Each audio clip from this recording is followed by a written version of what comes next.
अस्सलामु अलैकुम, welcome to my channel MF Islamic teacher में पहला सवाल है, खाने के शुरू और आखिर में कैसी चीज खाना मजनून है। जवाब है, खाने को नमकीन चीज से शुरू करना और नमकीन चीज पर ही खत्म करना मजनून है। दूसरा सवाल है, हुजूर सल्लल्लाहु अलैहि वसल्लम के पास पानी पीने के कितने प्याले थे और किस किस चीज के थे। जवाब है, 2 प्याले थे, एक गच का, दूसरा लकड़ी का। तीसरा सवाल है, गारे हिरा में क़याम के वक्त आप सल्लल्लाहु अलैहि वसल्लम क्या खाना खाते थे।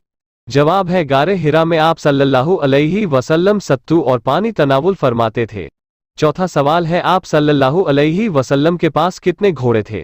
जवाब है, आप सल्लल्लाहु अलैहि वसल्लम के पास 7 घोड़े थे। पांचवा सवाल है, आप सल्लल्लाहु अलैहि वसल्लम की कब्र किसने खोदी और कैसी खोदी।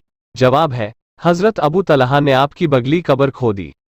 अगर आपको हमारी वीडियो अच्छी लगी हो तो लाइक और शेयर करें और अगर आप हमारे चैनल पर नए हैं तो जरूर सब्सक्राइब करें।